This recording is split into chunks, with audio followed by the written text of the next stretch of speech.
ನಮಸ್ಕಾರ. ಎಸ್ಎಸ್ಎಲ್ಸಿ ವಿಜ್ಞಾನ ಪರೀಕ್ಷೆಗೆ ಕೌಂಟ್ ಡೌನ್ ಶುರುವಾಗಿದೆ ಅಲ್ವಾ? ಸರಿ, ಈ ಕೊನೆ ಹಂತದ ತಯಾರಿಯಲ್ಲಿ ಸಹಾಯ ಮಾಡೋಕೆ ನಾವೆಲ್ಲ ಸೇರಿ ಕೆಲವು ತುಂಬಾನೇ ಮುಖ್ಯವಾದ ಕಾನ್ಸೆಪ್ಟ್ಗಳನ್ನ ಪಟಾಪಟ್ ಅಂತ ರಿವೈಸ್ ಮಾಡೋಣ. ನೋಡಿ, ಪರೀಕ್ಷೆಗೆ ಇನ್ನೂ ಉಳಿದಿರೋದು ಜಸ್ಟ್ 53 ದಿನಗಳು. ಅಯ್ಯೋ, ಟೆನ್ಷನ್ ಬೇಡ. ಇದು ನಮ್ಮ ಪ್ರಿಪರೇಷನ್ ಅನ್ನ ಇನ್ನಷ್ಟು ಶಾರ್ಪ್ ಮಾಡ್ಕೊಂಡು ನಮ್ಮ ಕಾನ್ಫಿಡೆನ್ಸ್ ಲೆವೆಲ್ ಬೂಸ್ಟ್ ಮಾಡ್ಕೊಳ್ಳೋಕೆ ಸಿಕ್ಕಿರೋ ಒಂದು ಒಳ್ಳೆ ಟೈಮ್. ನೆನ್ಪಿರ್ಲಿ, ಇಲ್ಲಿ ಪ್ರತಿಯೊಂದು ದಿನ ಪ್ರತಿಯೊಂದು ಟಾಪಿಕ್ ಕೂಡ ತುಂಬಾನೇ ಇಂಪಾರ್ಟೆಂಟ್.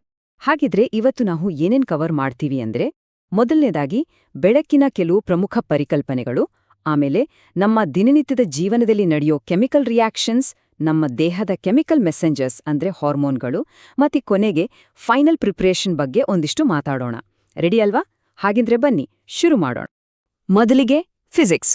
ಮಿರರ್ಸ್ ಅಂದ್ರೆ ದರ್ಪಣಗಳು ಬೆಳಕಿನ ಜೊತೆ ಹೇಗೆಲ್ಲ ಆಟ ಆಡುತ್ತೆ ಅಂತ ನೋಡೇ ಬಿಡೋಣ. ಇದು ಎಕ್ಸಾಮ್ ಪಾಯಿಂಟ್ ಆಫ್ ವ್ಯೂನಿಂದ ತುಂಬಾ ಇಂಪಾರ್ಟೆಂಟ್ ಟಾಪಿಕ್. ಸರಿ, ಇಲ್ಲೊಂದು ಪ್ರಶ್ನೆ ಇದೆ. ಒಂದು ಕಾನ್ವೆಕ್ಸ್ ಮಿರರ್ ಅಂದ್ರೆ ಪೀನ ದರ್ಪಣದ ಮೇಲೆ ಬೆಳಕಿನ ಕಿರಣಗಳು ಬಿದ್ದಾಗ ಅವು ಏನಾಗ್ತವೆ? ಸ್ವಲ್ಪ ಯೋಚನೆ ಮಾಡಿ. ಆ ಕಿರಣಗಳೆಲ್ಲ ಒಂದೆಡೆ ಸೇರ್ತಾವಾ ಅಥವಾ ಬೇರೆ ಏನಾದ್ರೂ ಆಗುತ್ತಾ?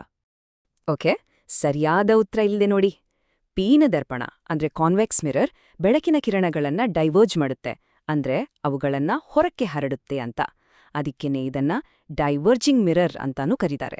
ಇದರಿಂದ ಏನಾಗುತ್ತೆ ಅಂದ್ರೆ ನಮ್ಗೆ ಯಾವಾಗ್ಲೂ ಒಂದು ವರ್ಚುವಲ್, ನೇರ ಮತ್ತೆ ವಸ್ತುವಿಗಿಂತ ಚಿಕ್ಕದಾದ ಇಮೇಜ್ ಸಿಗುತ್ತೆ. ಗಾಡಿಗಳ ಸೈಡ್ ಮಿರರಲ್ಲಿ ನಾವು ನೋಡೋದು ಇದನ್ನೇ ಅಲ್ವಾ? ರೈಟ್. ಈಗ ಕೆಮಿಸ್ಟ್ರಿ ಕಡೆ ಹೋಗೋಣ. ನಮ್ಮ ಸುತ್ತಮುತ್ತ ನಡೆಯೋ ಒಂದು ತುಂಬಾನೇ ಕಾಮನ್ ಆದ ವಿಷಯದ ಹಿಂದಿರೋ ಸೈನ್ಸ್ ಏನು ಅಂತ ಅರ್ಥ ಮಾಡ್ಕೊಳ್ಳೋಣ ಬನ್ನಿ. ಸಾಮಾನ್ಯವಾಗಿ ಎಲ್ಲರೂ ಗಮನಿಸಿರ್ತಾರೆ, ಬೆಳ್ಳಿ ವಸ್ತುಗಳಿರ್ತವಲ್ಲ, ಅವು ಸ್ವಲ್ಪ ದಿನ ಆದ್ಮೇಲೆ ಕಪ್ಪಾಗೋಕ್ಕೆ ಶುರುವಾಗುತ್ತೆ. ಅದರ ಶೈನಿಂಗ್ ಎಲ್ಲ ಕಮ್ಮಿ ಆಗುತ್ತೆ. ಯಾಕಪ್ಪ ಹೀಗೆ?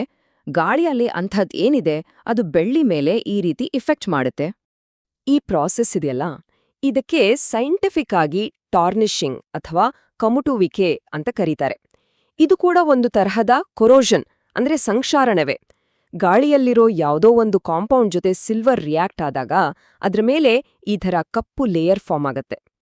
ಈ ಕೆಮಿಕಲ್ ರಿಯಾಕ್ಷನ್ ಅನ್ನ ಒಮ್ಮೆ ನೋಡಿ. ಸಿಲ್ವರ್ Ag ಗಾಳಿಯಲ್ಲಿರೋ ಹೈಡ್ರೋಜನ್ ಸಲ್ಫೈಡ್ H2S ಜೊತೆ ರಿಯಾಕ್ಟ್ ಆಗುತ್ತೆ. ಆಗೇನಾಗುತ್ತೆ ಅಂದ್ರೆ ಸಿಲ್ವರ್ ಸಲ್ಫೈಡ್ Ag2S ಅನ್ನೋ ಒಂದು ಕಪ್ಪು ಬಣ್ಣದ ಲೇಯರ್ ಅದ್ರ ಮೇಲೆ ಫಾರ್ಮ್ ಆಗುತ್ತೆ. ಸೊ ನೆನ್ಪಿಟ್ಕೊಳ್ಳಿ, ಬೆಳ್ಳಿ ಕಪ್ಪಾಗೋಕೆ ಕಾರಣ ಆಕ್ಸಿಜನ್ ಅಲ್ಲ, ಅದು ಹೈಡ್ರೋಜನ್ ಸಲ್ಫೈಡ್. ಸರಿ, ಈಗ ಬಯಾಲಜಿಯ ಒಂದು ಅದ್ಭುತ ಜಗತ್ತಿಗೆ ಹೋಗೋಣ. ನಮ್ಮ ದೇಹದ ಒಳಗಡೆ ಇರೋ ಕಮ್ಯುನಿಕೇಷನ್ ಸಿಸ್ಟಮ್ ಅದು ಹೇಗೆ ಕೆಲಸ ಮಾಡುತ್ತೆ, ನಮ್ಮ ದೇಹದ ಕೆಮಿಕಲ್ ಮೆಸೆಂಜರ್ಸ್ ಅಂದ್ರೆ ಹಾರ್ಮೋನ್ಗಳ ಬಗ್ಗೆ ತಿಳ್ಕೊಳ್ಳೋಣ. ಈ ಟೇಬಲ್ನನ್ನೊಮ್ಮೆ ನೋಡಿ. ಪ್ರತಿಯೊಂದು ಹಾರ್ಮೋನಿಗೂ ಒಂದೊಂದು ಸ್ಪೆಸಿಫಿಕ್ ಕೆಲಸ ಇದೆ. ಈಗ ಥೈರಾಕ್ಸಿನ್ ನಮ್ಮ ಮೆಟಾಬಾಲಿಸಮ್ ಕಂಟ್ರೋಲ್ ಮಾಡಿದ್ರೆ, ಅಡ್ರಿನಲಿನ್ ನಮ್ಮನ್ನ ಫೈಟ್ ಅಥವಾ ಫ್ಲೈಟ್ ಸಿಚುವೇಶನ್ಗೆ ರೆಡಿ ಮಾಡುತ್ತೆ. ಇನ್ಸುಲಿನ್ ಬ್ಲಡ್ ಶುಗರ್ ಲೆವೆಲ್ ನೋಡ್ಕೊಂಡ್ರೆ ಈಸ್ಟ್ರೋಜನ್ ಮತ್ತು ಟೆಸ್ಟೋಸ್ಟೆರಾನ್ ಇವು ಸೆಕ್ಶುವಲ್ ಡೆವಲಪ್ಮೆಂಟ್ಗೆ ಕಾರಣವಾಗುತ್ತೆ. ಈ ಟೇಬಲ್ ಅನ್ನ ನೆನಪಲ್ಲಿಟ್ಕೊಳ್ಳೋದು ತುಂಬಾನೇ ಮುಖ್ಯ. ಇಲ್ಲಿಯವರೆಗೆ ನಾವು 3 ಮೇನ್ ಟಾಪಿಕ್ಸ್ಗಳನ್ನ ರಿವೈಸ್ ಮಾಡಿದ್ವಿ. ಈಗ ನಾವು ಕಲ್ತಿದ್ದನ್ನೆಲ್ಲ ಒಮ್ಮೆ ಚೆನ್ನಾಗಿ ನಮ್ಮ ಮೆಮರಿಯಲ್ಲಿ ಫಿಕ್ಸ್ ಮಾಡ್ಕೊಳ್ಳೋ ಟೈಮ್. ಹಾಗಿದ್ರೆ ನಾವು ಕಲ್ತ 3 ಕೀ ಪಾಯಿಂಟ್ಸ್ ಯಾವುದು? ಫಸ್ಟ್, ಕಾನ್ವೆಕ್ಸ್ ಮಿರರ್ಸ್ ಲೈಟ್ ಅನ್ನ ಡೈವರ್ಜ್ ಮಾಡುತ್ತೆ.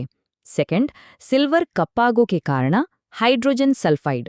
ಥರ್ಡ್, ಇನ್ಸುಲಿನ್, ಅಡ್ರಿನಾಲಿನ್ ತರಹದ ಹಾರ್ಮೋನ್ಗಳು ನಮ್ಮ ದೇಹದ ಇಂಪಾರ್ಟೆಂಟ್ ಕೆಮಿಕಲ್ ರೆಗ್ಯುಲೇಟರ್ಸ್. ಈ 3 ಪಾಯಿಂಟ್ಸ್ ಅನ್ನ ಮರಿಲೇಬಾರದು.